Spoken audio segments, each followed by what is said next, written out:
Makeup करने का भी शौक है और सजने संवरने का भी शौक है। जब जिस चीज़ का दिल करे तब वो करना चाहिए। कभी कभी आप मुझे देखते हो तो सिर्फ मेरा फेस 2 किलो मेकअप से भरा होता है, और कभी कभी आप मुझे देखते हो तो मैं अपनी स्किन की खुद अपनी खामियां अपनी कमियां आपको दिखा रही होती हूँ।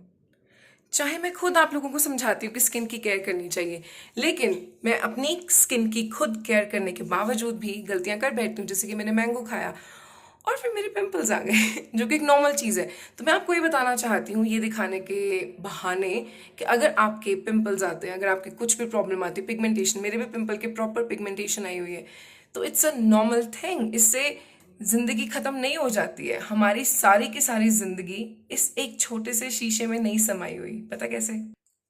तुम्हें तुमसे ज्यादा ये जानती है। इसको तो अपनी शक्ल, अपना नाक तक तो संभालना है यार। इसका नाक देखो इस शीशे में कैसे दिख रहा है मेरा। ठीक है, तुम ये जो तुम हो ये असली हो। शीशा तुम्हें बहुत कुछ दिखा सकता है। अगर इस शीशे का रुख बदल दिया जाए तो ये ऐसे दिखाई देता है, बिल्कुल नॉर्मल। वही शीशा अगर जूम इन वाला हो तो तुम्हारी नाक कैसी लगेगी? इसी तरह से रोशनी से रोशनी कम ज़्यादा हो, जैसे ये देखो इस तरफ, तो तुम्हें मेरे डार्क सर्कल्स बहुत ज़्यादा नज़र आएंगे। और है ना, इस तरह से देखोगे तो तुम्हें मेरी डबल चिन बहुत ज़्यादा नज़र आएगी। और इस तरह से देखोगे तो स्किन ग्लोइंग नज़र आएगी। और ज़्यादा जूम इन कर दूंगी तो फिर माशाल्लाह तुम्हें तो फिर सब कुछ ही नज़र आ जाएगा, कितने दाने हैं स्किन के ऊपर, क्या क्या दिक्कत है। तो बात यही है कि तुम अपनी स्किन के साथ कितने कंफर्टेबल हो। तुम्हें अपनी स्किन को देख के, तुम्हें अपने आप को शीशे में देख के कितना सुकून मिलता है।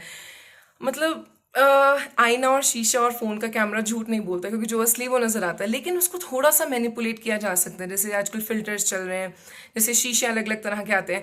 याद है बचपन में हम सर्कस में जाया करते थे और वहां पे ऐसे अलग अलग तरह के हंसी मजाक के लिए रखे होते थे शीशे। एक में आप बहुत पतले लगते हो, एक में आप बहुत छोटू और मोटू से लगते हो मेरे जैसे। तो ऐसे शीशे होते थे, वो हम सबके एक मखौल, एक मजाक के लिए होता था। लेकिन इसी मैनिपुलेशन को, इसी छेड़छाड़ को, शीशों के साथ, आईनों के साथ, रोशनी के साथ छेड़छाड़ को आजकल एक बिजनेस, आजकल एक ट्रेंड बना दिया गया है। एक फिल्टर ट्रेंड और एक फिल्टर वर्ल्ड में हम एंट्री कर चुके हैं, जहाँ पे असली स्किन, असली जिंदगी, असली में क्या है तुम्हारे अंदर, वो नहीं दिखता है, वो नहीं नजर आता है। जब तक तुम्हारी अंडर आइज कंसील नहीं है, जब तक तुम्हारे एक्ने स्पॉट्स कंसील नहीं है, जब तक तुम्हारी चीक बोन्स कॉन्टूर नहीं है, जब तक तुम्हारी आई लैशेस कर्ल नहीं है। बाय द वे, हाँ मैंने आज कर्ल की है, लेकिन करें या ना करें इससे जज नहीं करना चाहिए। बहुत सी लड़कियां हैं जिनको बहुत शौक है मेकअप करने का।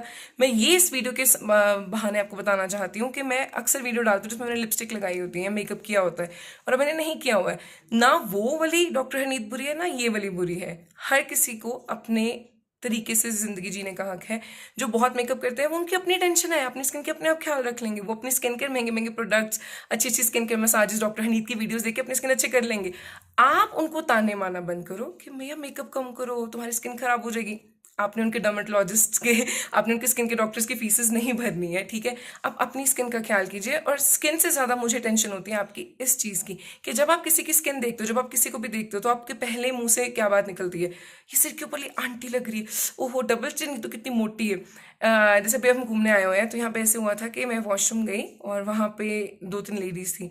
तो जैसे मैं, उन्होंने वो ना मेरी तरफ देख रही, जैसे मैं बहुत मोटी लग रही हूँ, तो वो मेरी तरफ देख रही थी। उन्होंने लाइक ऐसे ऐसे करके, एक दूसरे को ऐसे नहीं करते होते, दे वर डूइंग लाइक दैट। तो मैंने ऐसे अपने पेट को ऐसे हाथ लगाया और ऐसे करके अपने पेट को ऐसे हाथ फेरना शुरू कर दिया कि हाँ I am so happy with my stomach. चाहे वो ये सोचे मैं प्रेग्नेंट हूँ, चाहे वो ये सोचे कि ये अपने मोटापे से खुश है, पर उनका फेस ऐसे हो गया था कि ये क्या कर रही है।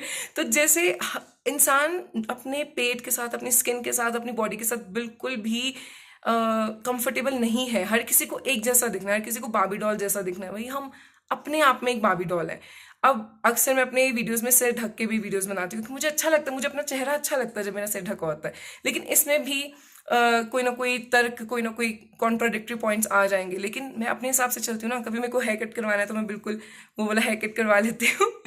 ठीक है, कभी मेरे को सिर ढकना तो मैं सिर भी ढक लेती हूँ। वो मेरी अपनी चॉइस है। इसी तरह से मैं चाहती हूँ, जैसे आप मुझे हर रोज एक नए रूप में देखते हो, हर रोज एक नई जिंदगी के दौर में, एक नए जिंदगी के तरीके में देखते हो कि आज डॉक्टर हनीत ऐसे कर रही है, आज ऐसे, आज अपनी स्किन बिल्कुल बिल्कुल नेकेड करके अपनी स्किन दिखा रही हूँ कि भैया ये देखो बहुत से पिंपल्स आए हुए हैं। ठीक है, मेरी स्किन अभी ऑयली भी हुई हुई है, क्योंकि अभी तो चलो पसीना आ रहा है क्योंकि अभी मैंने पंखा बंद किया है वीडियो की वजह से। ठीक है, मेरी अपनी खामियां हैं, मेरे अंदर अपनी कमियां हैं, और मैं उनके साथ लड़ रही हूँ, उनके साथ जीत रही हूँ, या जैसे भी करके I am surviving, I am doing good in my life. इसी तरह से नेगेटिविटी कहाँ से पैदा होती है? जब आप किसी और को देखते हो और उसको बोलते हो हाय हाय ये क्या पहना है, इसका पेट देखो, इसके बाल देखो, इसकी स्किन देखो।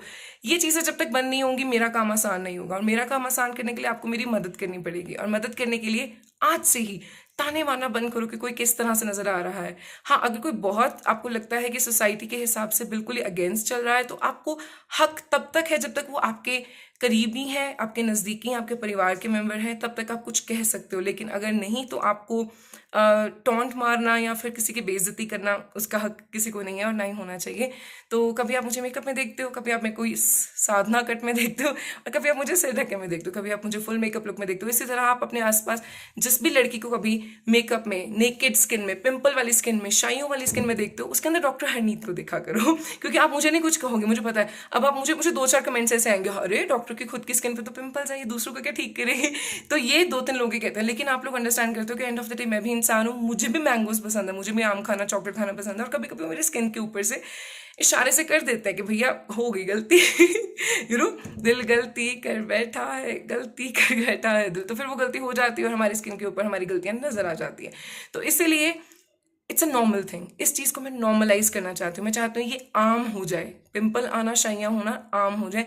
इसकी वजह से घुटन में जीना, जिंदगी जीना बंद करो। ठीक है। अगर मैं दिखा रही हूँ, मुझे आप लोग देखते हो रोज, मैं आपको बताती हूँ स्किन ठीक करो, और मेरी खुद की स्किन के ऊपर आ सकते हैं, तो भैया किसी की स्किन के ऊपर भी आ सकते हैं। प्लीज ये मत सोचो हीरोइंस और एक्ट्रेसेस जैसे और फोटोशॉप्ड और फिल्टर्ड वीडियोस और फोटोज देख के ये मत इंप्रेस हो कि भैया उनकी स्किन तो माशाल्लाह कितनी सुंदर है। नहीं, हर किसी की अलग अलग स्किन है और हर कोई अपने अपने अलग अलग स्किन के तरीके से अपनी केयर कर रहा है। ठीक है, मेरे पास पेशेंट्स आते हैं, वो बोलते हैं हम अपनी स्किन को गोरा कैसे करें, हम ग्लूटाथियोन ले लें।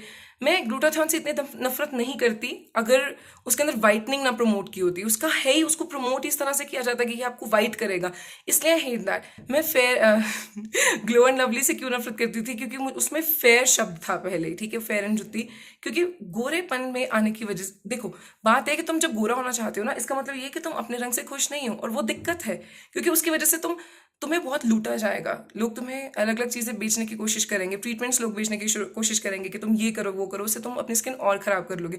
और जब तुम्हारी स्किन बिल्कुल ठीक होने के लायक नहीं रहेगी और बिल्कुल ख़राब हो जाएगी, पतली हो जाएगी, रिंकल्स वाली हो जाएगी, और उसके अंदर से ब्लड वेसल्स नजर आने शुरू हो जाएंगे, फिर आप मेरे से अगर कंसल्ट करते हो, मेरे पास डर्मा प्लानिंग करवाने आते हो, और मुझे कितने कितने महीने लग जाते हैं, कई बार साल। अभी तक ऐसे पेशेंट्स जिनको 1 साल से ट्रीट कर रही हूँ, उनको सिर्फ 50% फ़र्क पड़ा, क्योंकि उन्होंने इतना सत्यानाश कर दिया था अपनी स्किन का। तो इसलिए अभी से समझा रही हूँ, ये सारी प्रॉब्लम्स का जड़ आपके इतने खर्चे होने से मैं आपको अभी बचा रही हूँ कि भैया अगर डॉक्टर हनीत के चेहरे के ऊपर पिंपल आ सकते हैं, तो आपके चेहरे के ऊपर अगर थोड़ी देर के लिए शाइयाँ हैं तो ट्यूबें मत लगाओ। जो चीज़ें मैं समझाती हूँ वो मत किया करो, और जो कह रही हूँ वो करने की कोशिश किया करो। और बस सबसे इंपॉर्टेंट चीज़ जो इस वीडियो में बताना चाहती हूँ, मैं बहुत ऑफ ट्रैक जाती हुई, कि किसी को देख के ताने मत मारा करो, क्योंकि तुम्हें नहीं पता कब उसका दर्द तुम्हारा अपना हो जाएगा। तो डोंट डू दैट, ओके। याद रखना ये वाली चीज़, और दुआओं में याद रखना। ठीक है, मिलते हैं अगली वीडियो में। बस यही समझाना था। आई होप तुम्हें समझ आ गया हो। शब बखैर, बाय बाय।